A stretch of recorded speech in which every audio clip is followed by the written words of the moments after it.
freedom,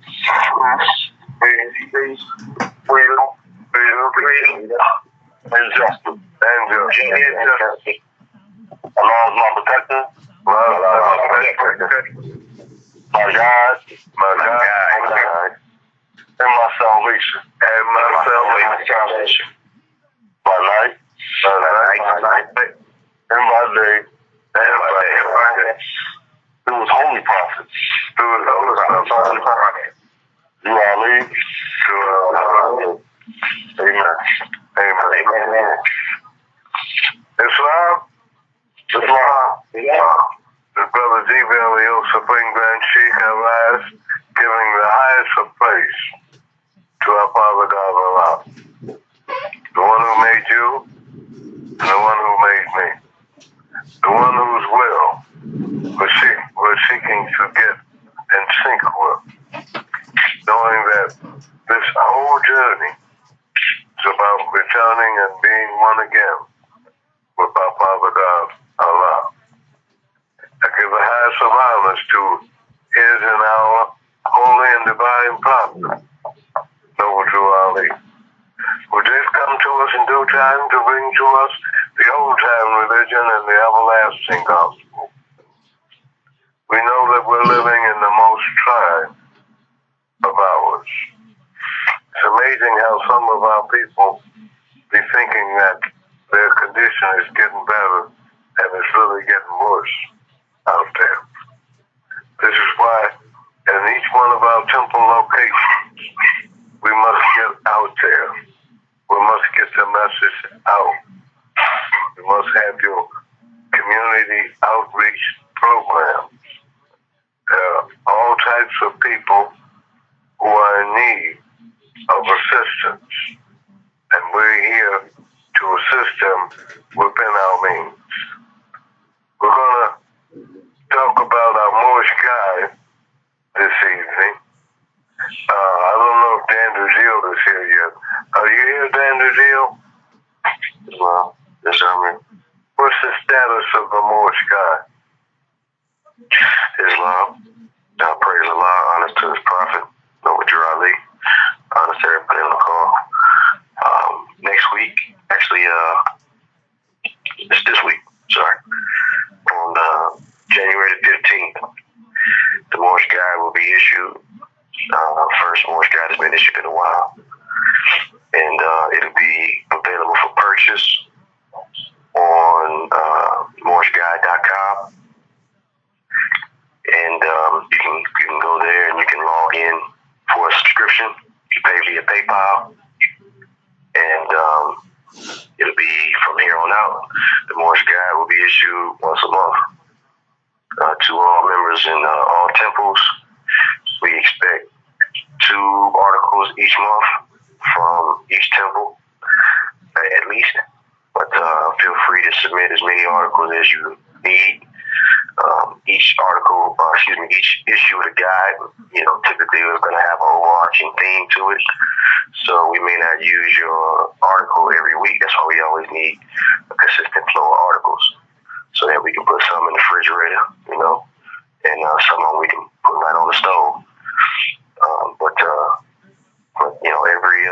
every week, every month, by the 18th of the month, please submit 2 articles from each temple, and the guide should be scheduled. We're scheduling the guide to be out on the 15th of each month. We appreciate that information. It's our paper, and we must support it. We must put out subscriptions there. Now, how much are the subscriptions? $5 a quarter, $20 a year. $20 a year is the subscription. And they send that to the Moorish guys. How do they send the subscriptions? By PayPal, right? Yeah, once you go to the Moorish Guide .com, you'll have the ability to attempt to log in. In order to log in, you'll need to have a PayPal subscription, so you can pay via PayPal, but you also have the option to just pay with a credit card. So once you attempt to get into the site is going to be restricted. It's going to have limited material that's going to be open to the general public. It's going to, in order to get the latest issues and other things, other writings from other sheiks and things like that, you're going to need to log in and have either a quarterly subscription or a yearly subscription. Okay, good information. We're also concerned about making certain that we're getting our people on this conference call. It's a weekly conference call, and starting next week, I know here in Chicago, we're going to put a concerted effort to make sure that we increase the number of Temple Number 1 members on this conference call.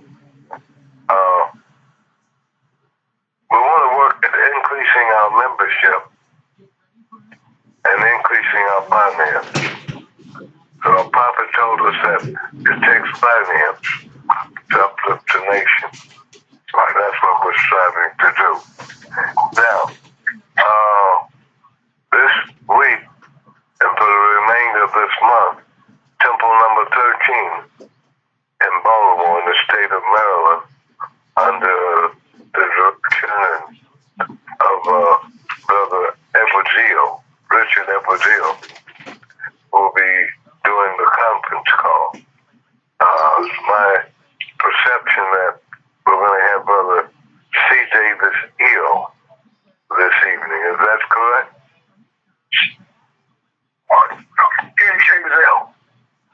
Is that correct, Brother Davis Hill? Islam, Supreme Grand Sheik. That is not correct, Brother. N. Chambers L will be hosting the call tonight. Okay, Brother Chambers Hill. Because somebody told me you're going to do it all the way. I said, well, I'll just play it by ear. But Chambers Hill. Okay, that's good. Now, unless somebody has something very important that they would like to inform us about right now, I'm going to turn it over to Brother Chambers Hill of Temple Number 13 in Baltimore. Are you there, Brother Chambers Hill? Yes, I'm Supreme Grand Sheik. Okay, the floor is yours. Islam. First, I want to give praise to Allah, God, the Creator of the world, Almighty, eternal, and incomprehensible. Give honor to our holy divine prophet, today's top on high. Allah's blessing forever be upon him. I want to give honor to our forerunner, Marcus Mother God, who said, what man is other man can do, but love you mighty race, you can copy what you will, one God, one name, one destiny. Your honor to the first Supreme Grand Sheik, the Most High to America, and being Brother Emiliel. And your honor to our President Supreme Grand Sheik, Brother D. Belial. Your honor to our Grand Governor of the State of Maryland, Supreme Grand Governor, Brother R. Everdale, and your assistant Grand Governor, Brother C. Davis L. Of course, our beloved Grand Sheik, Brother G. L. And your honor to all officials, all members of the Most High Temple of America. Islam. I ask Moors to indulge me tonight because, as you can tell by my voice, I've come down with a slight cold. But it's just an amazing thing because normally I would pride myself in not being almost immune to catching colds. This is the first cold I've had in like 8 or 9 years. And but again, Allah just reminds us all that we are indeed mortal, infallible. So I ask brothers to indulge me tonight, and I pray that my voice holds out as we proceed to the chapter for this evening. The chapter for this evening, we selected chapter 13. It's chapter 39, the Pinnacle Wisdom, Holy Church of the Prophet, Pinnacle Wisdom. Last week we'd gone over chapter 38, the Soul of Man. So we'll go over this chapter in like fashion, as we said last week, very methodical and systematic And as we said last week, our watchword this week, as it was last week, will be hermeneutics. And of course, being the science and methodology of interpretation. Okay. Verse 1, the prophet says, as the eye of the morning to the lark, as the shade of evening to the owl, as honey to the bee and as carcass to the vulture, even such is life unto the heart of man. I guess it would be apropos to start this chapter by saying, since time immemorial, Greek philosophers and thinkers alike, they pondered the question, what is the value of mortal life? And they've written volumes, tomes on this subject. And they have gotten lost and made their own philosophy of speech, not philosophy, but philosophy. That's F-O-O-L of speech. But God about Allah, I probably know how to cuss to the taste. And he lets us know that the value of mortal life comes from his words and its value to others. That is the first theme of the chapter. What is the value of mortal life? The second theme of the chapter, it teaches us how to become more time conscious. And you'll see that as the chapter unfolds and as we develop the chapter. So the prophet lets us know if we learn to have a proper God for mortal life, then we'll be near the pinnacle of wisdom. So I read to you more verse 1. Again, the prophet says, in the eye of the morning to the lark. So the question is, how is the eye of the morning to the lark? It's delightful. It's enjoyable. It's satisfying. It says, as the shade of the evening to the owl. How is the shade of the evening to the owl? Same thing. Delightful, enjoyable, satisfying. It says, as honey to the bee. How is honey to the bee? Delightful, enjoyable, satisfying. When it's carcass to the vulture. How is carcass to the vulture? Same thing. Delightful, enjoyable, satisfying. The prophet says, even such is life. And he's talking about mortal life here. Unto the heart of man. Heart in this context, as we said last week, simply means soul. Simply means soul. The prophet said, verse 3, though bright, in other words, though mortal life is bright. We say, for example, a person has a bright future. What are we saying? We're saying that the person's future is full of hope and promise. So though mortal life is bright, though mortal life is full of hope and promise, it does not dazzle us. It does not overwhelm us to the point of causing us to lose our mental or emotional bearings. The prophet says, though mortal life is obscure, because he says, though obscure, it distinctive not. In other words, though mortal life is obscure, not really or completely understood, it does not displease us. And the prophet says, though sweet, in other words, though mortal life is very, very sweet, it does not cloy us. In other words, it does not gratify us to excess, so as to cause disgust or to make us feel nauseous. The prophet says, again, though corrupt, it forbiddeth not. In other words, though we know that mortal life is very corrupt, it does not forbid us from partaking of it. The prophet says, yet who is he that knoweth its true value?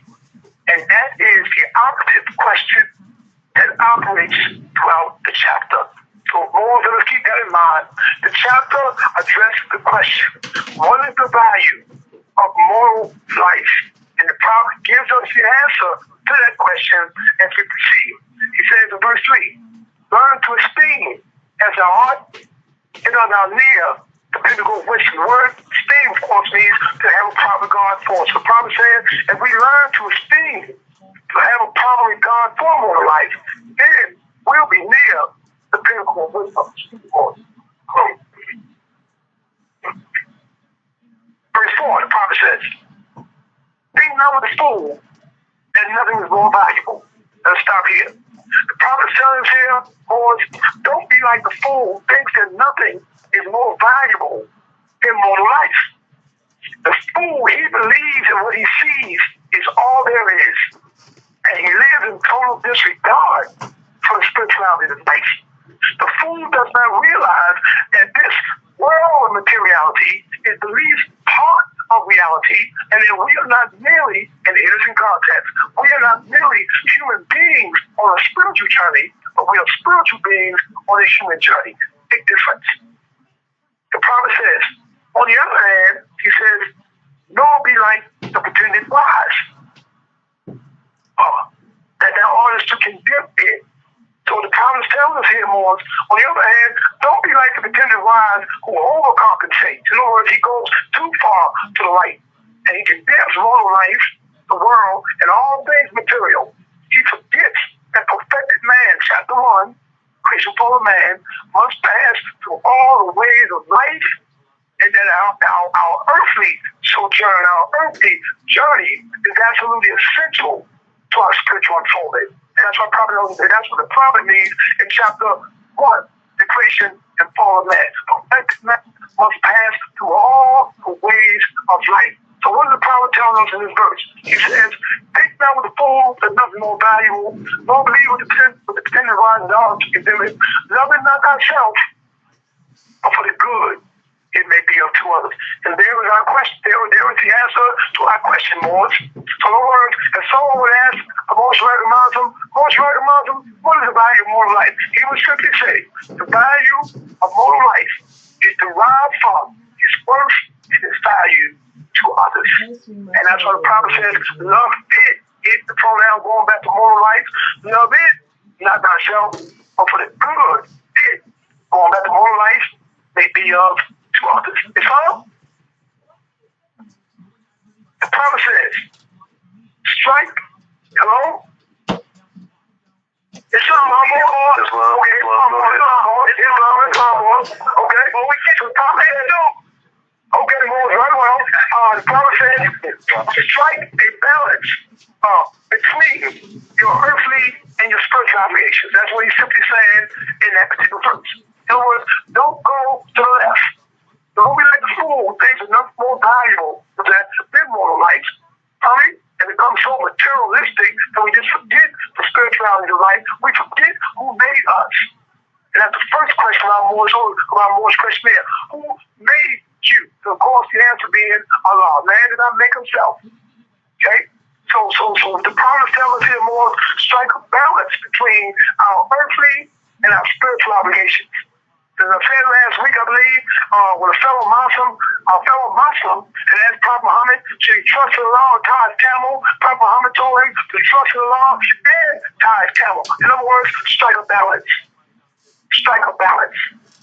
The prophet says, in other words, we ought not to have our head above the clouds and our feet not firmly planted on the earth, nor should we have our feet firmly planted on the earth and our head not above the clouds. We will strike the perfect balance. And that's the lesson that we learn also in the Holy Cloud of Mecca when Prophet Moses searched for knowledge. He said, I will not stop until I reach the junction of the two seas. And the junction of two seas simply means the coming together of earthly and divine knowledge. And only then is our knowledge complete. It's all. Paul says in verse 5, he says, gold cannot buy for thee. It's going back to again mortal life. Like a mile of diamonds purchased back the moment thou hast now lost it. It, again, going back to mortal life. The promise says here simply, employ the succeeding ones in virtue. What the promise tells us here, Lord, that the agency that separates the soul from the body is, of course, called death. When it comes, death cannot be reasoned with. It cannot be negotiated with. It does not care how much gold you have or how many miles of diamonds that you have. It does not negotiate. It does not reason with man. And when death comes, it always leaves away with what it came here to get. That is the soul of the individual. And it says also in the Holy Part of Mecca, from which small South America derives the power and authority, Allah says some souls are eased out of their bodies because they live such good, clean, and pure lives. And then some souls are ripped and torn out of their bodies with much violence because they live such evil and wicked lives. And they did not demonstrate the 3 R's: repentance, remorse, and reform. So the promise doesn't know in verse 5 just that. For us to understand the magnitude of our situation as human beings.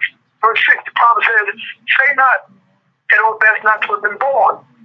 That's the first question. or if born, it has been best to die early. So the prophet said, don't say that either. Neither dare thou to ask thy creator, where has been the evil, had I not existed. And let us take this apart. The prophet says, the first part, he says, say not that it were best not to have been born. In other words, never say, we should never say that we wish we'd never been born. Whatever our social circumstance might be, whatever our condition might be, we should never say, oh, I wish I'd never been born. Then the Bible says, or if born, that it has been best to die early. So in other words, and we should never say, oh, I wish I just died next week, or I wish I died tomorrow. I wish I died early. We should never say that. And then the prophet says, never ask of our Creator, where has been the evil had I not existed. The prophet is telling us here, never say that. Because, and the question is for us, well, this question was, why does the prophet caution us against saying that? Where has been the evil had I not existed? Here's our answer. The question is unjust because it attempts to shift the responsibility of one's actions from self to Allah, making Allah the co-conspirator, aiding and abetting our wrongdoing. So the false logic of the person who would dare to ask this question will run like this. Since God Almighty is omniscient, in other words, all-knowing, and He undoubtedly knew that in creating me, I would grow up to be a wicked, unrepentant, mass murderer, had Allah exercised His prerogative as God and never called me to be, all His laws could have been spared. Hence, in creating me and allowing evil to gain strength with my ears, God is at root responsible for the evil I've done. See how bad that question is? See how unfair, how unjust that question is? You know what I'm saying? And my question to the class is, how would you argue against this question? How would you argue against that argument? If someone would have put forth an argument like that, well, what argument would you refute that? That's what the prophet says, never do that. He says, never dare, not even dare now to ask thy creator, where has been the evil had I not existed? Good is our power. The lack of good is evil. Want means lack of good is evil. And that question be just. In other words, the implication there is that the question that you just asked was unjust. The problem says, if your question be just, then alone, it condemns you. It condemns you.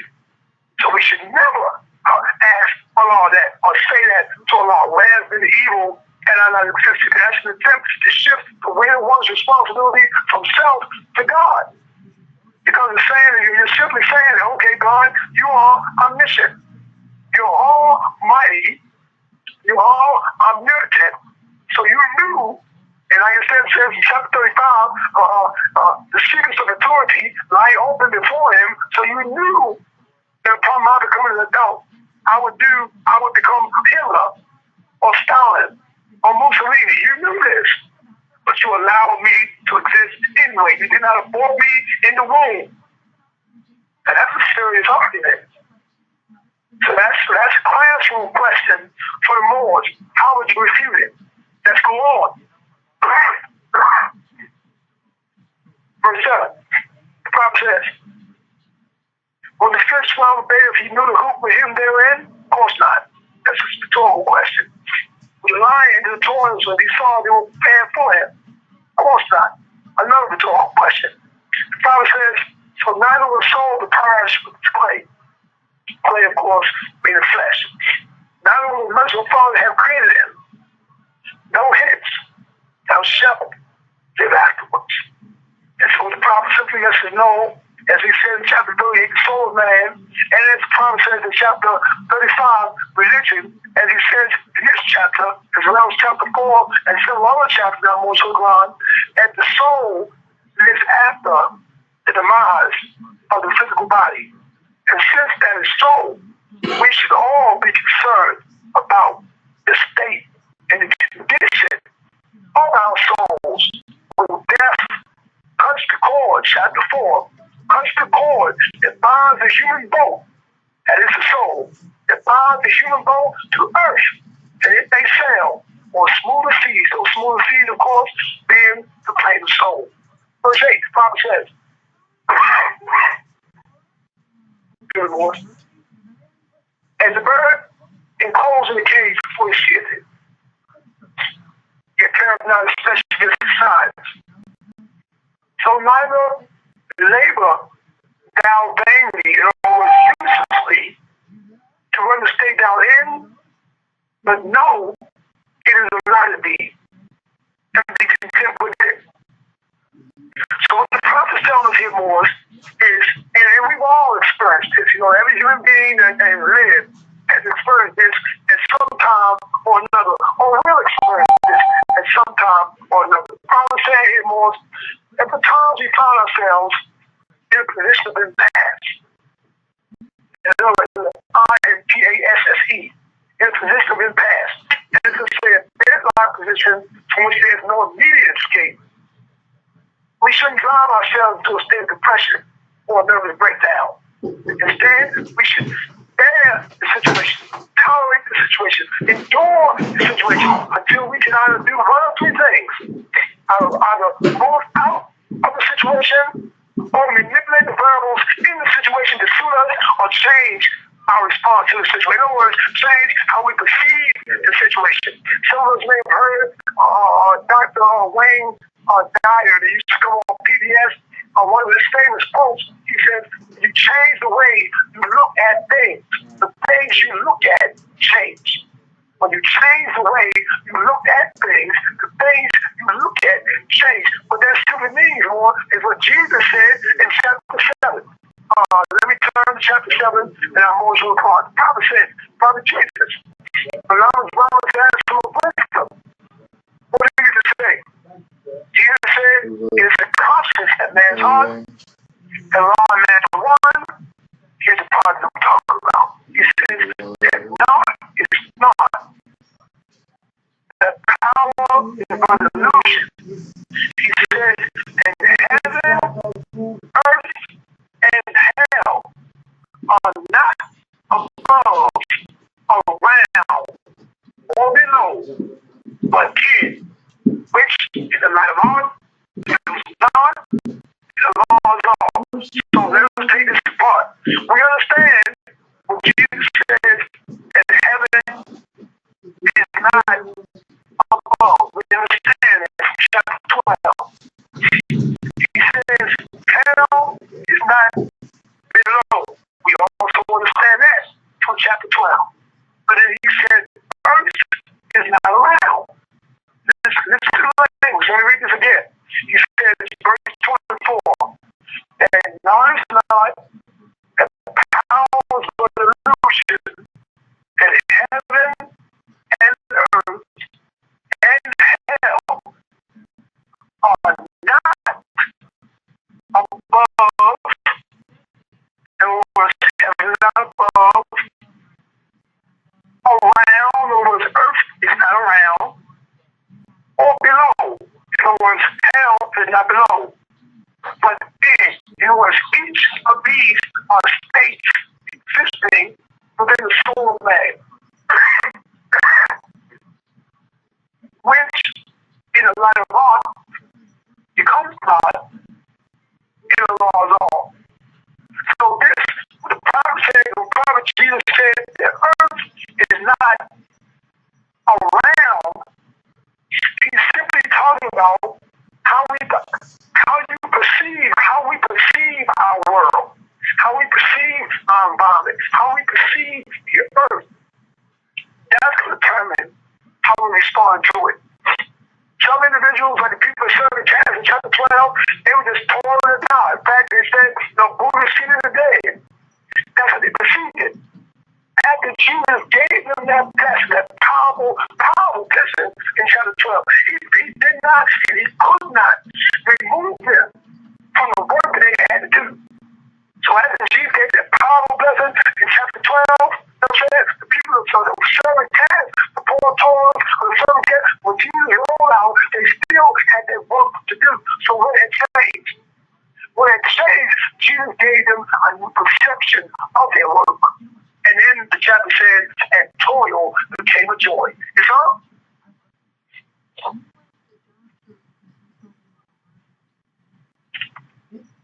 Continue the process. God was back to the chapter. So the prophet's telling us here more is simply that.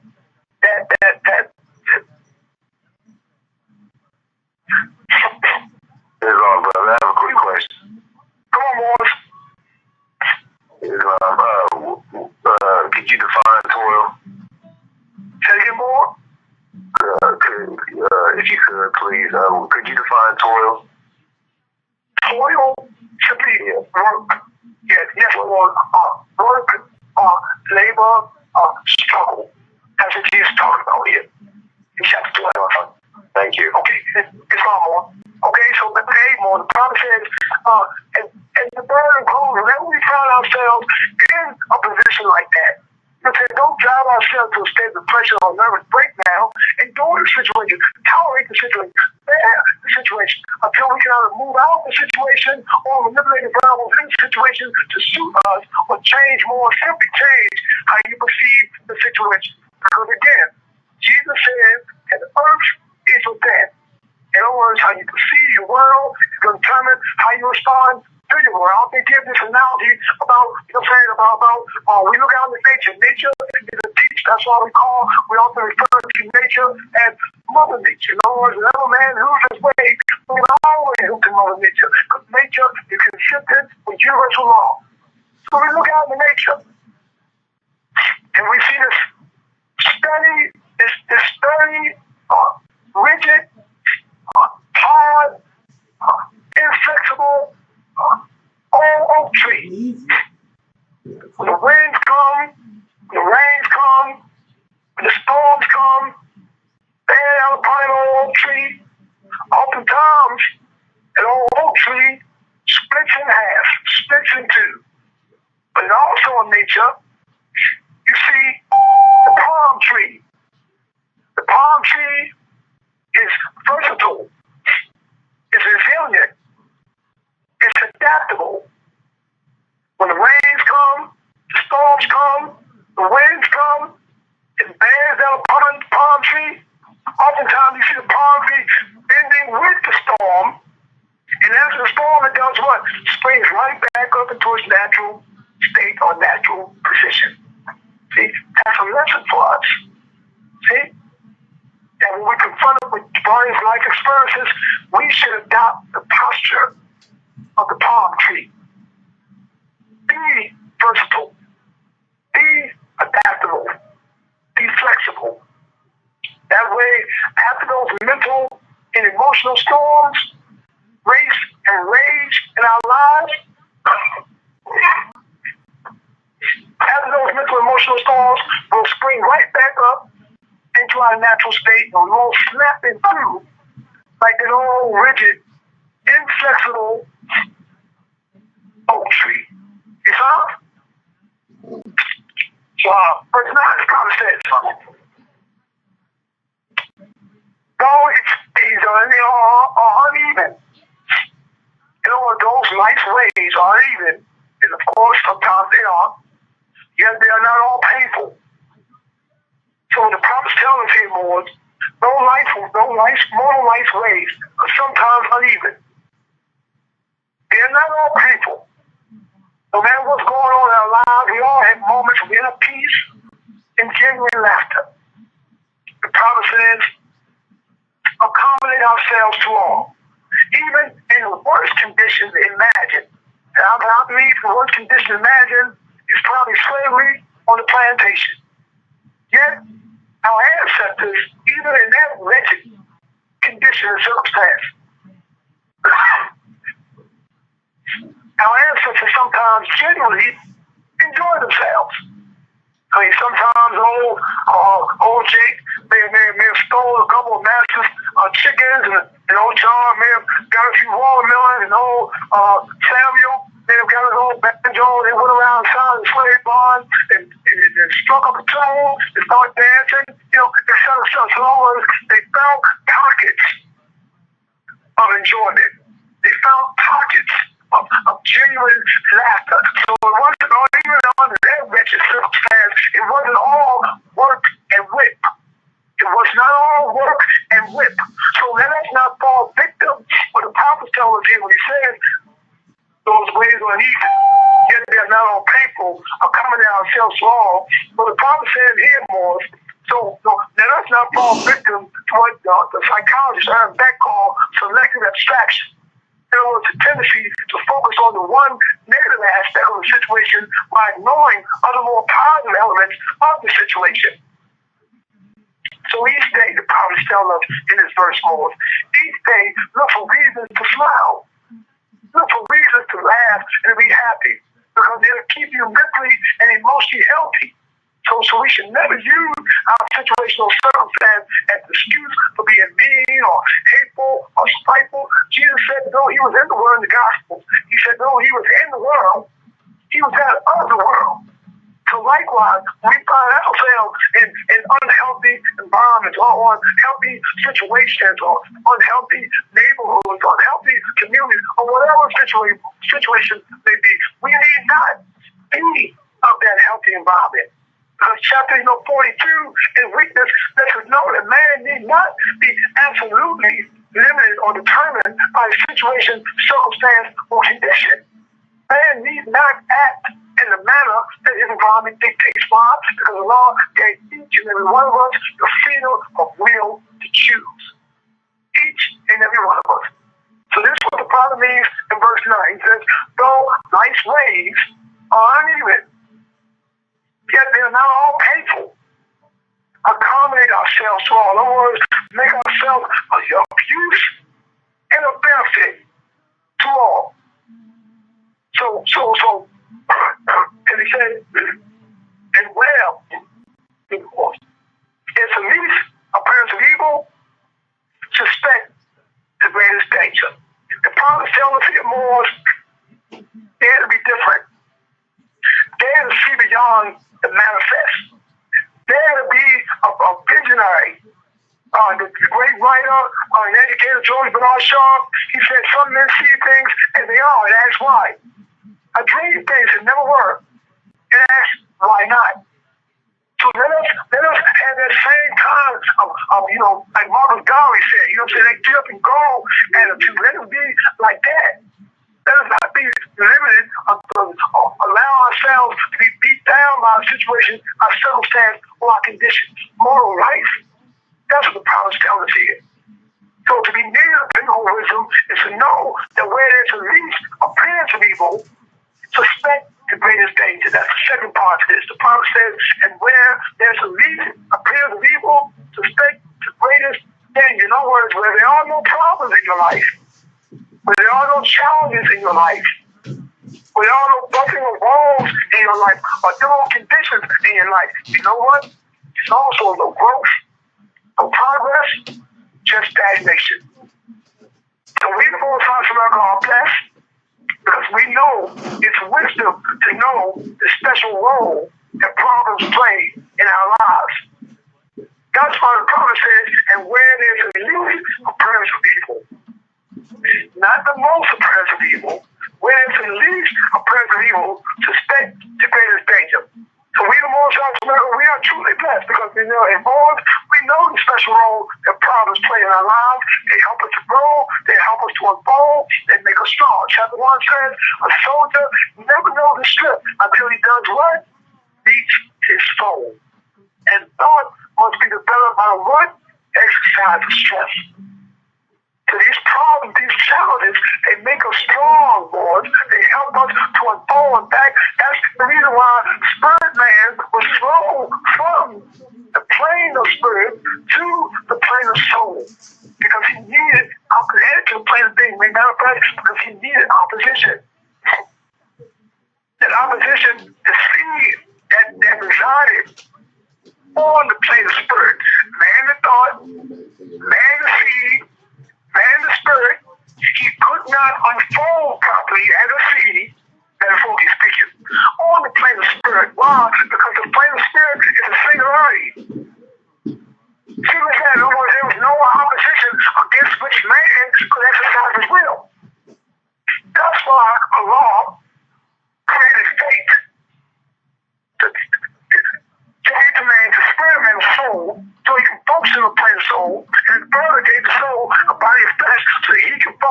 want to play things, make manifest. And it was more, we needed our position.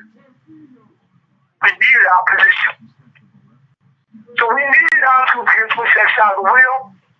Again, a soldier never knows the strength that he needs soul and thought must be developed by the exercise. Should know this, Lord, when there is no problem, that there is no problem that doesn't bear in his hands a gift.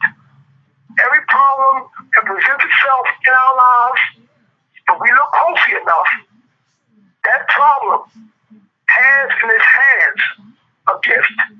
And that gift is a lesson to be learned. So whenever we're going through a rough patch, and we're going to all go through rough patches, I'm saying now and again. Whenever we're going through a difficult condition, we're going to all go through difficult conditions now and again. We must always ask ourselves, what lesson is there for me to learn here? And let's say, oh Lord, give me the vision. Give me the insight to look past the problem as it manifests itself. Let me be able to look past the problem and look at the gift that this problem, that this difficulty has in its hands for me. It's all. Verse 10, Isaiah. So the Bible says, when I bear straw, I sleep is a security. But when I stretch myself on roses, beware of thorns. So he's talking about two things here. One, he's talking about the bed of straw, and he's talking about the bed of roses. Let's take the first one. What's meant by the metaphor? Bed of straw. And what's meant by the metaphor? Bed of roses. Probably simply telling us here more to lie on straw. To lie on a bed of straw, metaphorically speaking, is to live a life of toil, sacrifice, challenges, moderation. To lie on straw, boards, is to know that one's strengths is to know one's strengths and one's weaknesses. To know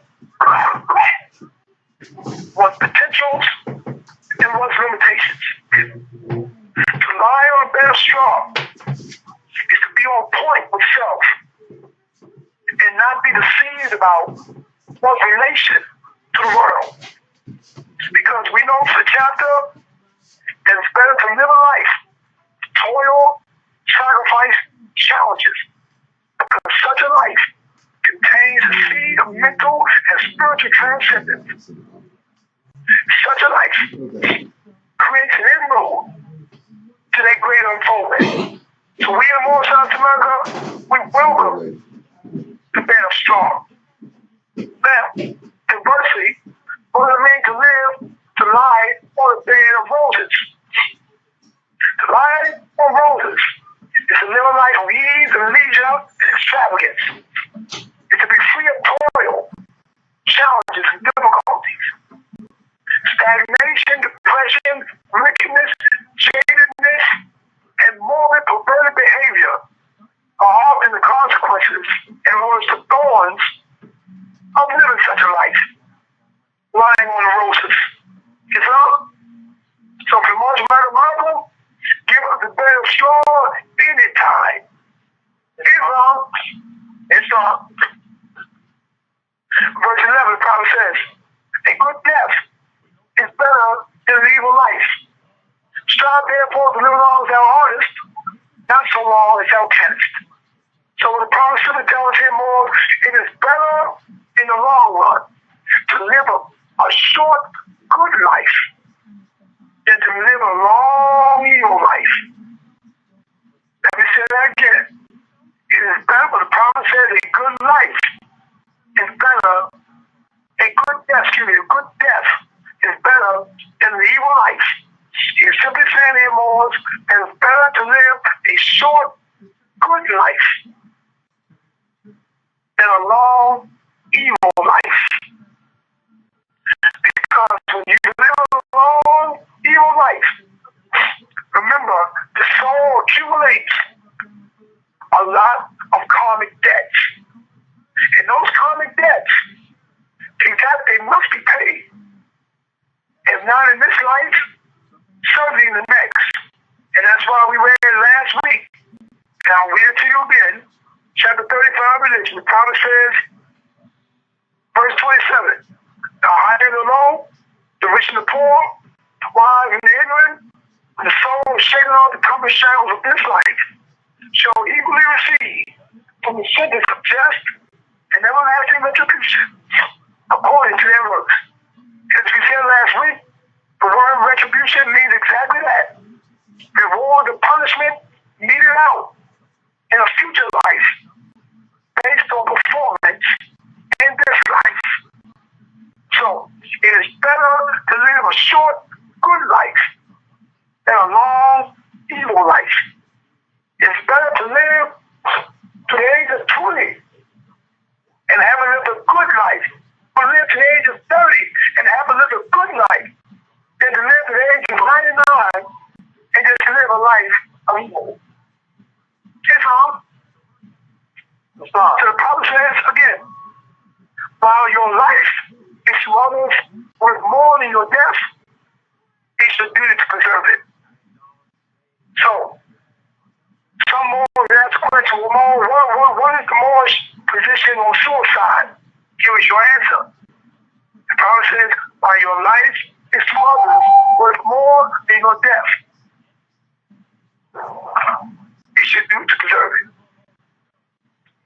Which begs the question, and this is a question that all Moors should seriously consider.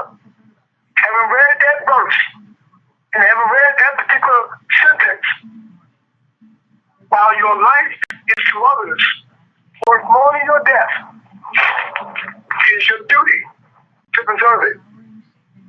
If you die today, or any of us die today, who would be at a loss? Who would truly suffer from your death? It's a sad thing when we see it all the time, or we read about it, or we hear it on the news. Some people die, and nobody comes to the funeral. Nobody shows up. And when I read about things like that in the paper, or see things like that, you know what I'm saying, on the news, you know, the question that comes to my mind is, what kind of life did this person live? And nobody showed up at the funeral. I mean, my God, what kind of life did this person live? Nobody shows up. So, you know, I think the question for us is, if we die today, who would truly be at a loss? And we find, man, that nobody will be at a loss, nobody will truly suffer by the demise. You know, man, you know, it's time for us to get busy on the credit side of life. Horace Mann said, be ashamed to die until you have won some victory for humanity. And that stuck my ear. I read that years ago by the great educator Horace Mann. He said, be ashamed to die until you have won some victory for humanity. So when I read those words, I thought about what our prophet said. He said about helping in a great program of uplifting falling humanity. That's the mission statement of the Moorish Science America. That's the mission of all Moorish American Muslims, men and women, to help in the great program of uplifting for humanity. Praise the Lord for the Moorish Science America. Praise the Lord for our prophet. Islam. Prophet says, in verse 12, he says, complain now with the fool of the shortness of that time. Remember, what God gave, thy cares are short. Now what the prophet does, he delineates, he subtracts from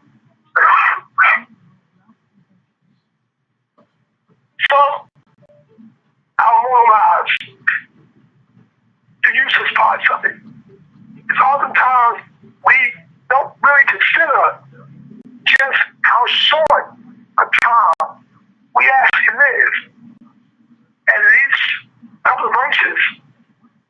prophet reminds us of just how little time we have. And therefore, the question becomes, how much time do we have for jolly, for trivialities, for things that don't amount to a row of pins or a hill of beans? So the prophet lets us know in these next couple of verses, he says, complain now with the fool of the shortness of thy time. Remember thy days that came short. Take from the period of thy life and use the response of it, then what remaineth? Verse 14. Take off the time of thy infancy. In other words, when you're an infant, process, subtract that from your life. Then he says, thy second infancy of age. In other words, we are blessed to live long enough. Most likely, we will experience that second infancy of age. Process, subtract that from your life. Then he says, thy sleep. There are, of course, 24 hours a day. 8 goes, you sleep 8 hours. 8 goes to 24 3 times. So that means if you sleep 8 hours a day, 1/3 of your life, your moral life, is wasted in sleep. The prophet says, subtract that from your life. Then he says, thy thoughtless hours. In other words, you just walk around, this mind just out there. This mind just wandering. So you think about anything, just think about anything specific. Your thoughtless hours. Then he says, thy days of sickness. In other words, when you fell on your back with the flu or pneumonia or common cold. And the prophet says, and even at thy fullness of years. In other words, when we're very, very old. The prophet says, subtract that from our lives. Then bring down the total. He says, how few seasons have we truly numbered? Verse 15. He who gave us life is a blessing. Oh, he's talking about the law. Shorten it to make it more so. Then, in the next few verses, more, we have to follow these few verses. What the prophet does, he erases all the questions and all the arguments that people have for wanting to live longer. The prophet raises those arguments and then he bats them down. He raises those arguments and then he knocks them down. Follow me, he says. Some men will say, to what end will long life will serve thee? Reaching down to have an opportunity of more vices? In other words, why do we want to live longer? The prophet says, so we can commit more sin, do more wrong. Then it says, as to the good, in other words, as to those who do good, will not he, talking about Allah, who limited our span, be satisfied with the fruits of it? So those are two arguments that he raises and then he knocks down. In verse 17, he says, to what end? O child of sorrow, what does thou live longer? To breathe, to eat, to see the world? He knocks this argument down. He says, all this thou hast done often already.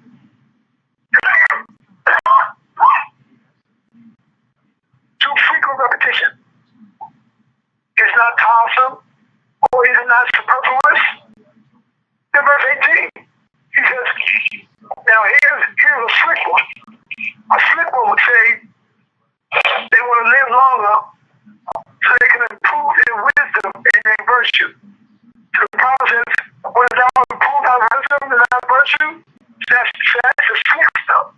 He puts that argument to God. He says, oh God, I want to live longer so I can improve my wisdom and my virtue. The prophet says, alas, no, it's full of pity. What art thou to know? Oh, who is it that shall teach thee? Barely thou employest the little thou hast. Barely you employ the little wisdom and virtue that you do have. So dare not, therefore, to complain that the more is not given thee. And that goes back to what Prophet Muhammad said in Bukhari and Muslim Hadith. said, acquire no new knowledge until you have put into practice that which you already know. Acquire no new knowledge until you have put into practice that which you already know. And that's what the problem is addressing right here for the slickster that will say to Allah they want to live longer so that they can improve their wisdom and their virtue. The father says, we barely employ the little that we do have. So he raises that argument and knocks it down.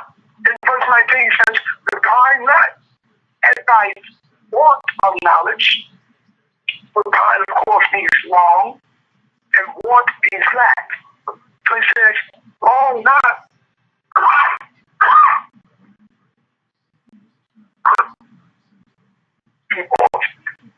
and thy lack of knowledge, it must perish within the grave.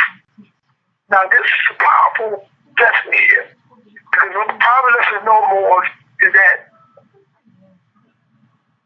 what the soul maintains, because the question comes, how does the soul evolve? How does the soul unfold to become the temple of perfected man? Chapter 12, last verse. All that the mundane knowledge that we know, what you know about grammar and syntax and sociology and psychology and anthropology and linguistics and history, the Bible says that's mundane knowledge. That's earthly knowledge. That's going to perish within the grave. But what the soul retains for its next incarnation is the essence of spiritual lessons learned. What we're talking about here are the virtues, like love, truth, peace, freedom, justice, tolerance, patience, mercy, etc. That's what the prophet means when he says, be honest here. Honesty is a virtue, and that should be wiser hereafter. Remember, like we said last week, the word hereafter lets us know exactly what happens. In other words, we'll come back here after we die. That's exactly what the word hereafter means. It does not say the thereafter and the thereafter somewhere out there, say space somewhere. It's talking about the hereafter. So continue. The Bible says, verse 20. Say what? Could you repeat that? The hereafter. The prophet tells us here was is that the word hereafter actually is that it says, be honest here. Be honest here, and thou should be wiser hereafter. So the prophet tells us here, boys, is that the soul, it retains the essence of spiritual lessons learned. All that you know, all the mundane knowledge that you know, is going to perish in the grave. That knowledge cannot serve us. On the plane of soul, it can't serve us, or certainly on the plane of spirit, that knowledge is going to perish within the grave. So the question becomes, how does the soul evolve? How does the soul unfold? The soul unfolds and evolves because it retains the essence of spiritual lessons learned. In other words, the virtues. The virtues. And some of the virtues being, as I just said, love, true, peace, freedom, justice, tolerance, patience, mercy, honesty. These are all virtues. And this is how the soul ultimately unfolds to become as it must become. The temple of perfected man, which Jesus said in chapter 12, when it tells us that we sin until we reach the pinnacle of that, was language to build the temple of perfected man. Temple in that context means the soul. We already know perfected man is talking about spirit, man. So how does the soul evolve? It evolves just that way. So it's not so much, that's what the prophet said. Turn with me more to verse chapter 26. Chapter 26. Last verse. The prophet says, nevertheless, the attainment of virtue, he, talking about the wise man, accounted as the highest learning. So in other words, If anybody wants to ask most American Muslim, can you please tell me what is the highest learning? Most American Muslim will quickly say the attainment of virtue. That's right. That's what the Prophet said. Nevertheless, the attainment of virtue he accounted as the highest learning. The sign of happiness is a study of his life. There is no learning higher than the attainment of virtue. See, a man might have a double PhD from Stanford and Harvard University, but he does not know who put the sun, the moon, and the stars in the sky. That man, by definition, is ignorant. Islam. Islam. Okay, let's continue, boys. The Prophet says, verse 20, say not unto the crow, why numbers thou 7 times thy Lord? Or to the fawn, why are thine eyes see my offspring and 100 generations? And remember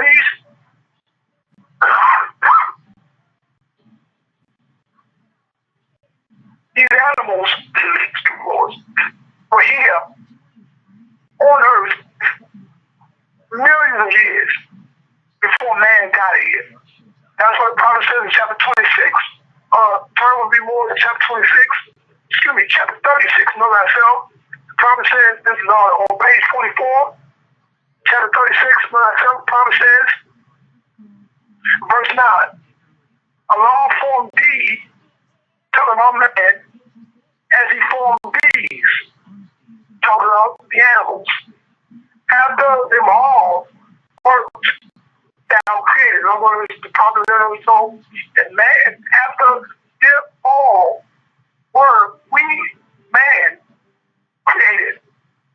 So we were the last beings to get here. The very last beings. Polar plants, earth, plant, beast, man. We were the last beings to get here. Of course, you know, evermore. Okay. I thought I may have cut you off. Of course, we know that the angel and the cherubim, they fell not. Their wheels are never strong, so they held the heathens, they played in harmony with the law. So the prophet is simply referencing here in verse 20 that the crow and the fawn, and by definition, all these other animals, they were here long before we got here. The prophet says, why are thine eyes to see my offspring in 100 generations? Are these to be compared with these and the beasts of life? Are they righteous? Of course not. Are they cruel? Of course not. Are they ungrateful? Of course not. The prophet saying here, learn from them, rather, that innocence of matters are the past of good old age. Then the prophet raises the final argument.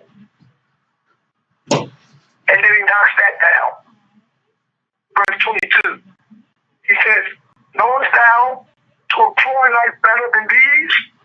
In other words, if you do say, and if we do say, or I have indeed employed my life better than these. The prophet says, and this one makes it feisty. That's the quick argument to that. The prophet says, okay, so you have. You have indeed employed your life better than these. Then that probably makes everybody see that more? Yeah. Can you repeat that more? We had some background right there. Okay. Well, what the prophet says, he raises the final argument. He raises 5 arguments to individuals that say to Allah, I should live longer. I should be allowed to live longer because of X, Y, and Z. Here's the final argument that a person may make. A person may say, God says, knowest thou, if you know that you have employed your life better than these, the prophet says, then less of it, long life, may suffice thee. In other words, less of life should suffice thee. So he knocks that argument down. He says, okay, there was the Lord saying, okay, you have indeed been a good and more life. Then less of it should suffice thee. You see that, Morris? It's 23 the process. Now, here is an argument or here is a point that many of us don't take into account. But when we think about it, we clearly see the wisdom in the law granting us such a short lifespan. Father says, man who dared to enslave the world, the most arrogant, ignorant man who dares to enslave the world, but he knows he can enjoy his tyranny for a moment. Tyranny, of course, being oppression, harsh, oppressive rule. Man who dares to enslave the world, but he knows he can enjoy his tyranny for a moment. What is that aim at if he were mortal? So the prophet is reminding us readers, us Moors, think of some of the monsters in history. Think about Adolf Hitler. Think about Joseph Stalin of Russia. Think about Benito Mussolini of Italy. Think about the Macedonian conqueror, Alexander the so-called Great. Let's take Alexander for example. He lived to get 33 years old. He conquered nearly the entire known world. Historians say, and he lived to get, say, 43. We would all be speaking Greek, most likely. That's how vicious and monstrous he was. So, praise the Lord that the Lord put it into his life at the age of 33. We think about other individuals like Hitler and Mussolini and Stalin. Just think what the world would look like. And just think of the drag that these individuals, these monstrous, talents in the history, monstrous personalities in the history. Think of the drag, the spiritual, moral, and ethical drag they would put on mankind as if they lived to get 200 or 300 or 500 years old. I mean, just think of that. What drag that would put on the spiritual, moral, and ethical evolution of mankind as these individuals live to the ripe old age of, say, 800 years old. See that? So praise the Lord that these individuals live short periods, and that is the end of that. I'm saying those individuals, they're so arrogant, they will even stand up and try to defy death. They disapprove of death. They deny death. See? But death will always disprove them. See? They may stand up with all their arrogance and say, I disprove death. Death will disprove them. See? So that's what part of me when he says, man who dares to save the world, when he knows he can enjoy his tyranny, his oppression, for a moment. What would these individuals not aim at as they live to see 1,000 years? So praise the Lord that he makes our lifespan so short. Allah can be merciful. He knows what we know not. Islam. Verse 24, the prophet says, enough of thou life, the thou regardest not. Thou art not a world, O man, but thou art prodigal. Prodigal means extravagantly wasteful. Thou throwest your life away. We're still talking about moral life. Thou throwest your life away. Is that thou hast more than enough.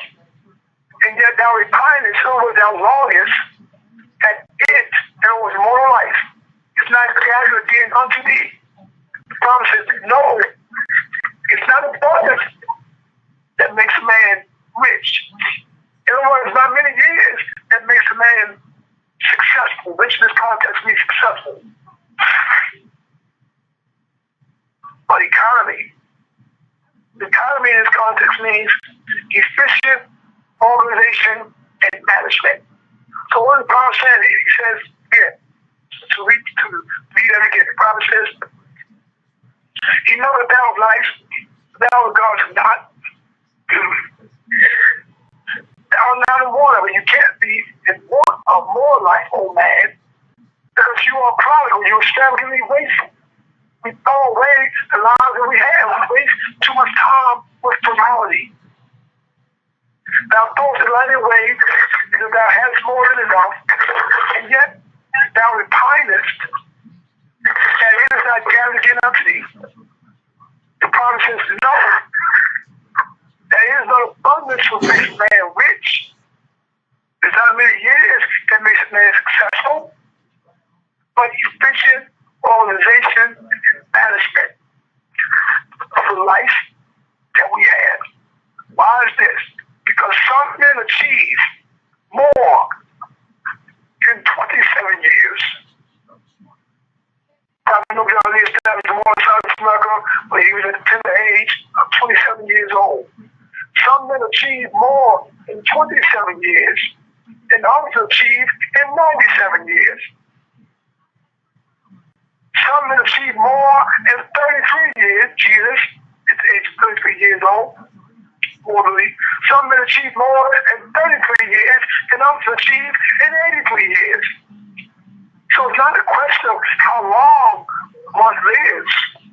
It's a question of what do we do with the life that's granted us. It's all. It's all. 25. Paul says, the wise continue to live for this first period. The fool is always beginning. So the prophet tells us here more is once we have found the right road, and for us as members of the Most High America, the right road is the Most High America.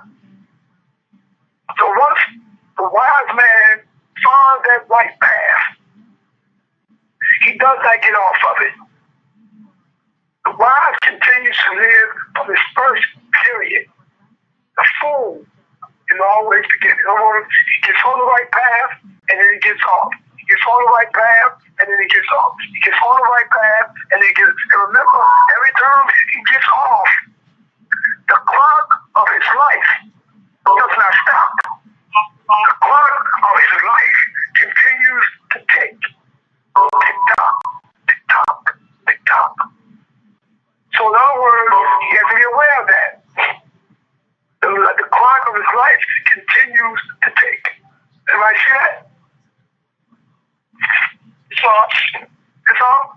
26, the Bible says, labor not at the riches first, and think I will afterwards enjoy them. In other words, don't just labor and just, like the prophet of Yahweh said in one of the oral statements, he said the only one that works all the time is a coolie. In other words, man, this type of bread alone, take some time out for yourself. Take some time out for God. Take some time out for your family. Take some time out for just doing those things that's culturally enhancing, mentally and emotionally healthy for you. The Bible says, labor not at the riches first, and think that will afterwards enjoy them. Because when a man denies himself all happiness, he lives as an ascetic. He just goes to work, comes home. Goes to work, comes home. Goes to work, comes home. That makes the assumption that he knows exactly how long he's going to live. And of course, that's a foolish assumption because he's not God. So he doesn't know when the arrow going high is going to pierce his soul. The Bible says, he who neglects the present moment will go away all that he has. So the Bible's not telling us to live for the moment, but he's saying live the moment. Big difference. Don't live for the moment, but live the moment. In other words, each moment the Lord allows us to live, man. Try to rest from that moment. Try to derive from that moment, man. The greatest joy, the greatest satisfaction, the greatest understanding, the greatest knowledge, the greatest wisdom that you can.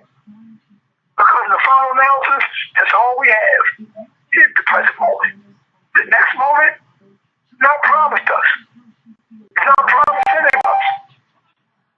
You know, you can be sitting down, eating a steak dinner, choke and die. Many people do. You be walking down the side of the steps, slip, break your neck, die. Many people do. So the next moment is not promised us. So what the Bible tells us here, since that is the case, live the moment to the fullest. He who neglects the present moment throw away all that he has. As the arrow passes the heart like a roaring warrior, knew nothing was coming, so shall his life be taken away before he knoweth that he hath it. What then is like the man desiring? What breathing that he should cover it?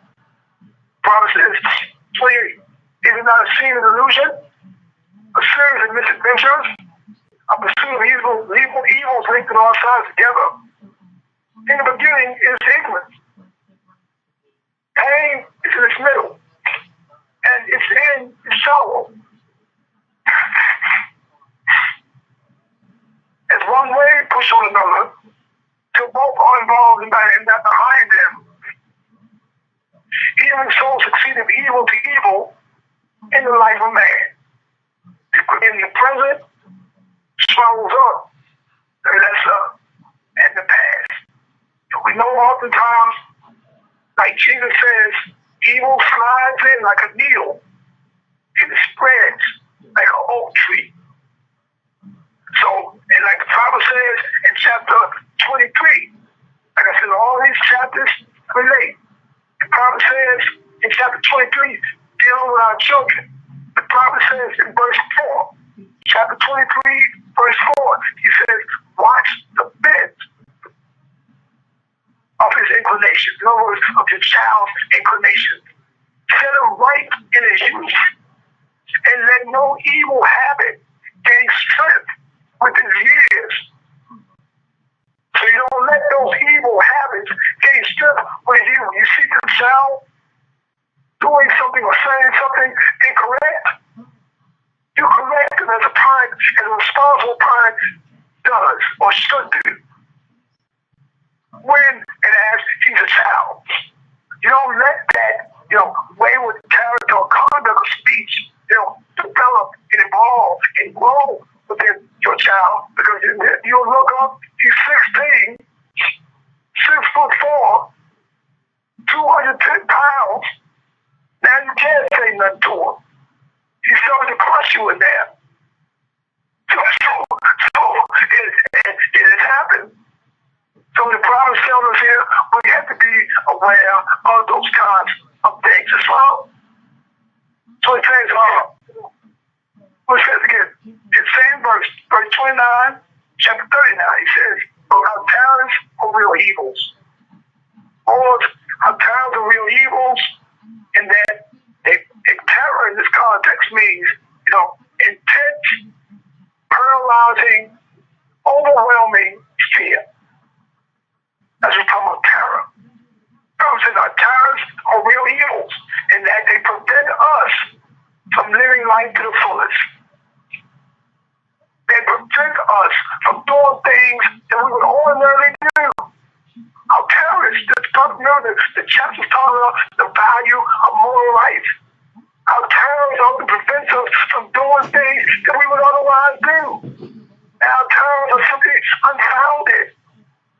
We should never allow ourselves to be hamstrung or to be stymied by our terrors, these intense, overwhelming, fears that are unfounded.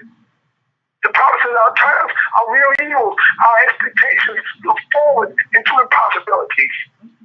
Fools to dread as mortals and desire as immortal. We fear as mortals, but then we desire things as if immortal. Contradiction. So our terrors prevent us from living life to the fullest. Our terrors prevent us from doing things, man, that we would otherwise do. Even our terrors often prevent us, man, from acting righteously.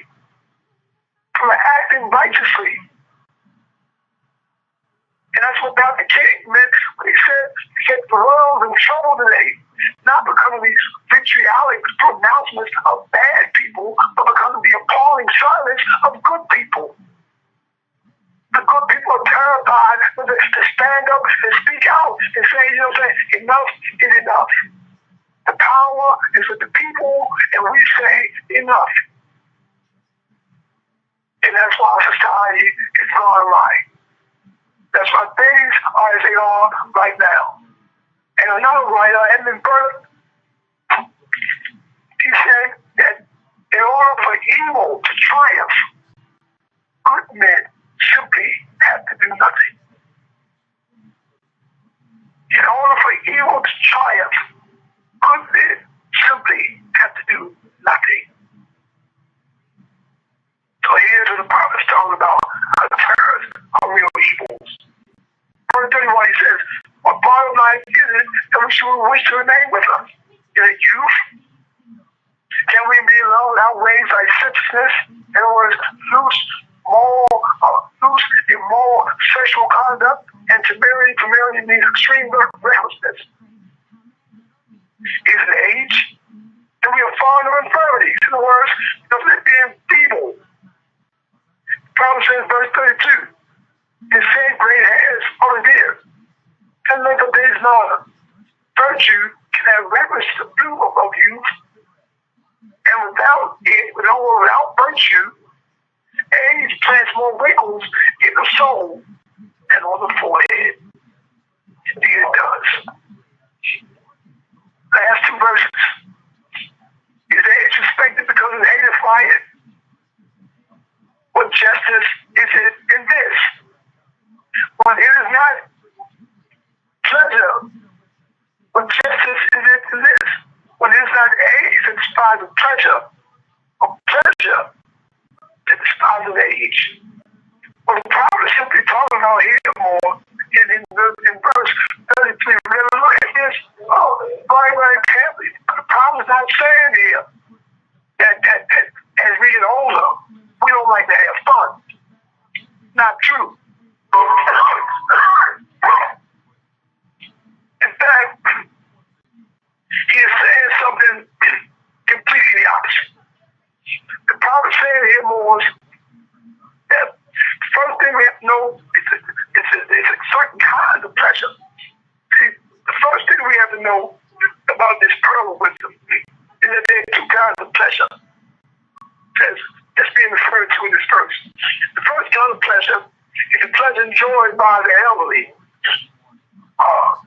These pleasures are enriching, they're fulfilling, they're simple pleasures.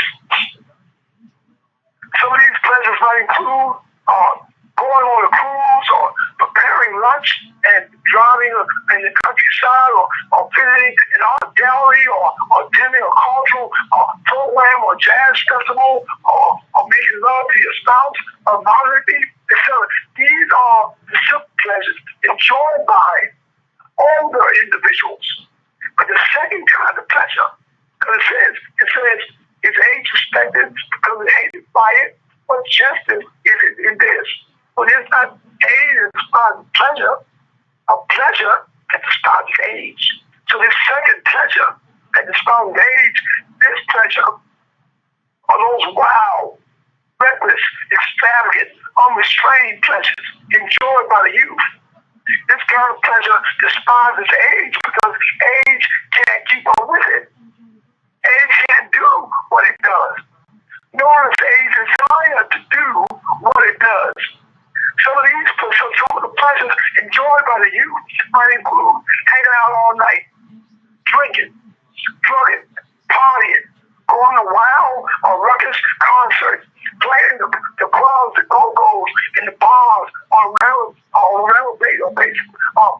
initiating fights and engaging all kinds of violence and extreme behavior just for fun. So that's what's meant by that. The promise says, be virtuous while thou art young. So that age beyond it. But the problem somebody saying here more is that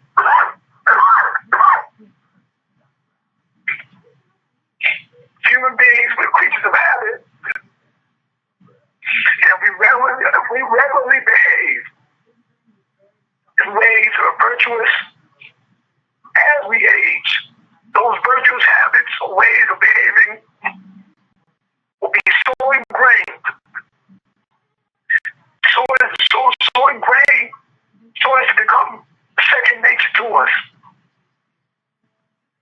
That is to say, we'll perform them naturally and effortlessly, and having for many years consistently behaved virtuously, will win the attention, the respect, and the honor of other human beings. And that more, in a nutshell, is chapter 39, the biblical wisdom of Islam.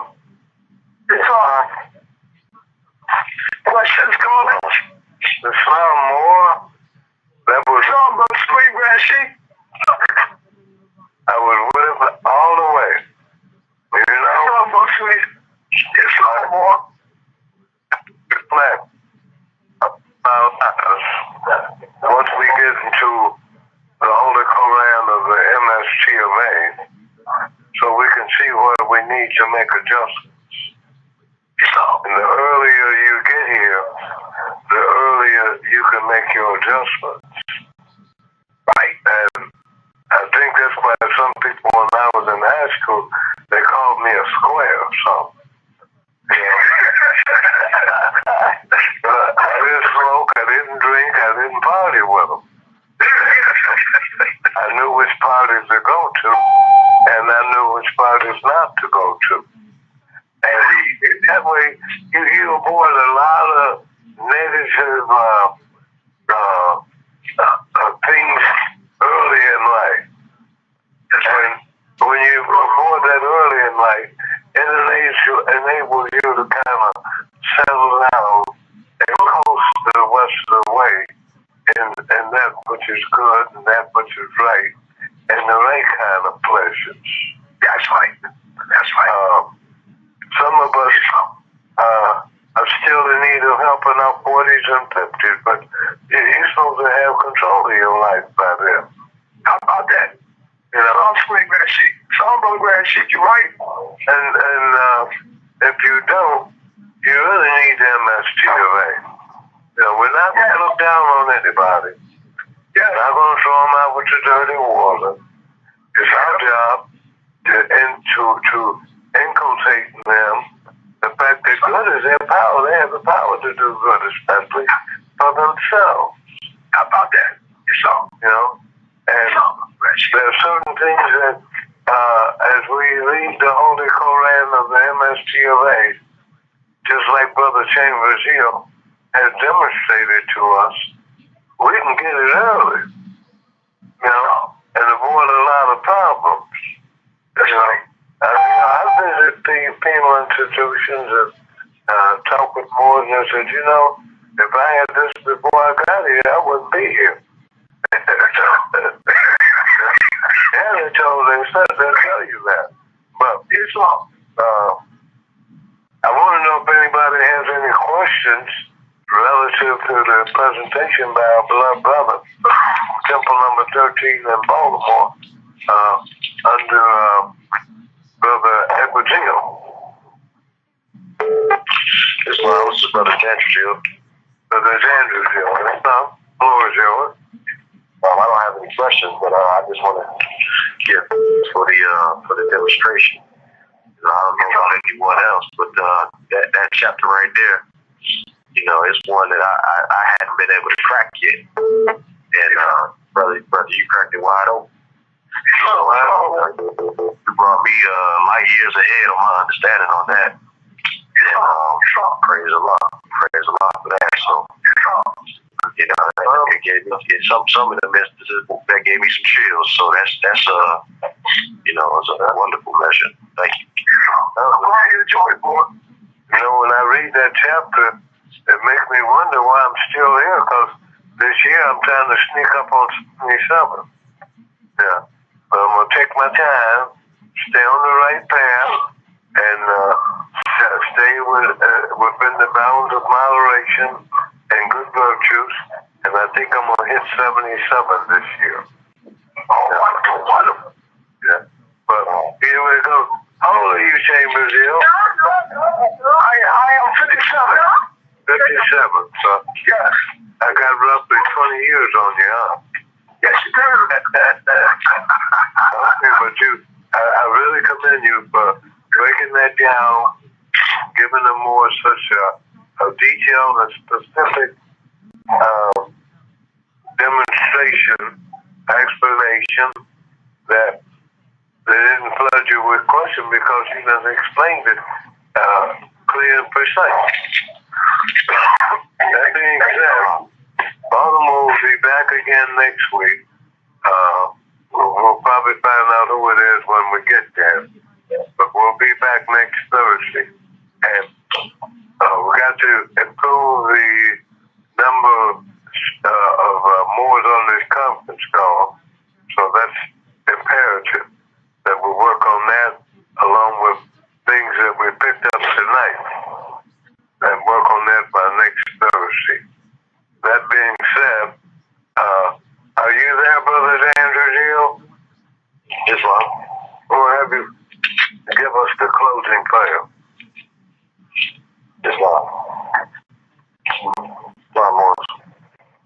Allah, blind our hearts and minds back to our ancient forefathers, divine creed and principles.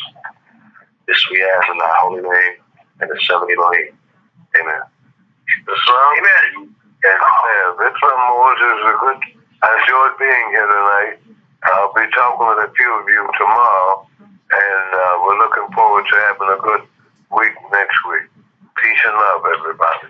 Peace and love. Peace and love. Islam. One more statement, Islam. Remember, tomorrow, Morris Guide will be out and ready for purchase. So definitely spread the word. And if anyone is looking for hard copies to distribute locally, get a hold of me and we may be able to arrange that. Or get a hold of anyone from Modern Technologies, Jonesville, Moulden Bay, Divine Bay, Wilcox Bay.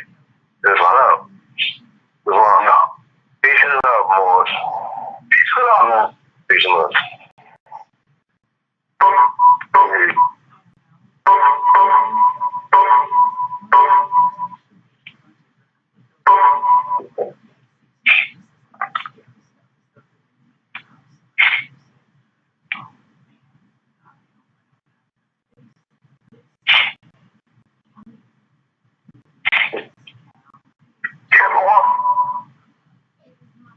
Islam. Islam. Islam.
I would have taken that.